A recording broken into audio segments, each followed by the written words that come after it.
Recently, I took a trip to LA. That gave me a chance to ride in Waymo some more. Here's a collection of 5 weird observations from my rides.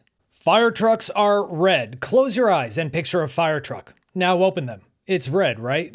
Waymo learned that too. Back in the 80s, we did experiment with a piss yellow, but now when you see a big red truck with blinking lights, you proceed with caution. And I think that's what happens here. Tell me what you think. It's driving down the road at 25 miles an hour. Coming the other way is a cab over red truck with its hazard lights blinking. If you look carefully, you can see on the display in the vehicle, it seems to acknowledge that with kind of a red glow around it.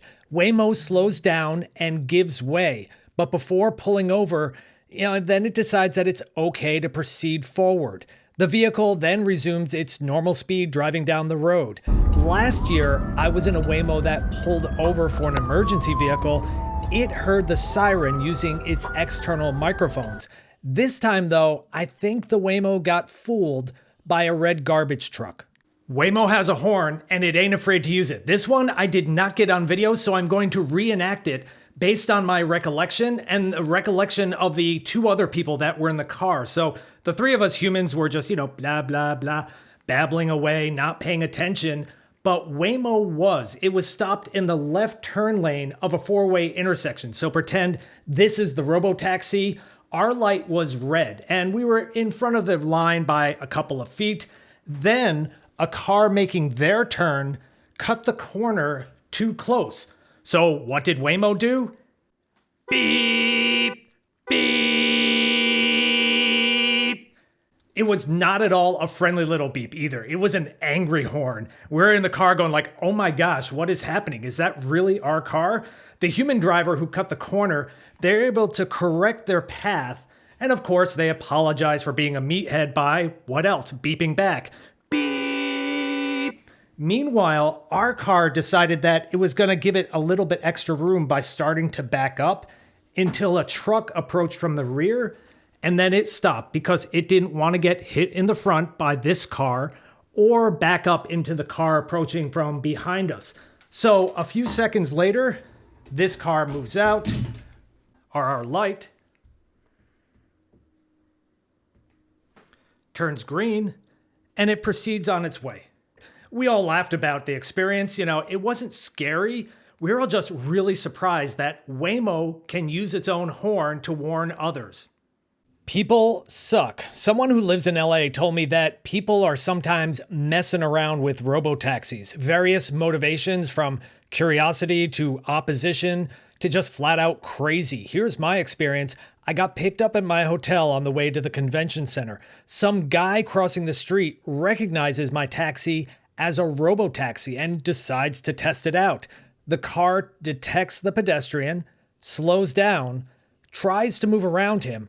Then the guy gives thumbs up to the Waymo because it passed his test and he continues across the street.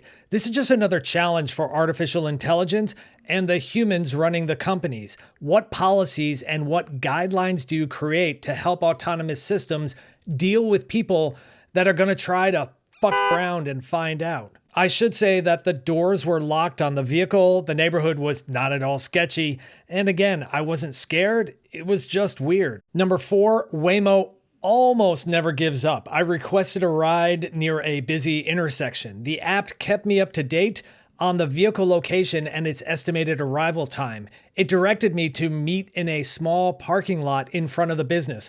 Unfortunately, due to traffic and bad human driving, someone was blocking the entrance temporarily.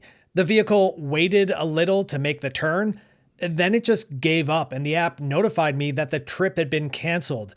Offered to book another ride, which I did, and that one worked just fine, even in the same location.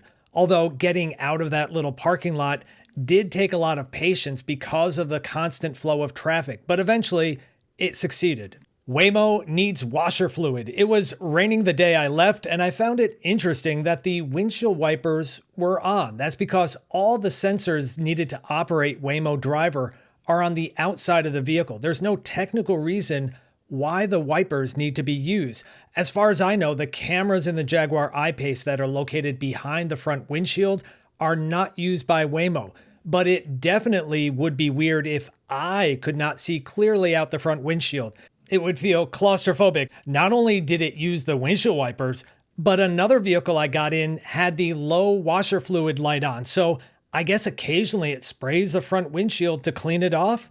Bonus observation, this one is kind of boring, but yes, you can put bags and other stuff in the rear cargo area of the Jaguar I-Pace. It's not full of electronics and other stuff, although I suspect that there may be cameras back there to make sure that an extra passenger does not just crawl into the back because, you know, people suck. And that's all, folks. Hopefully you enjoyed this video. If so, give it a like. Take a look where Waymo currently operates, and if you happen to travel near one of their areas, download the app and give them a try. It's always gotten me to my destination, and every time I observe weird little things.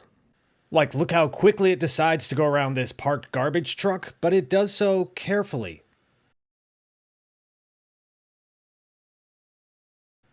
And why is there a 30-foot boat just parked in the middle of the street?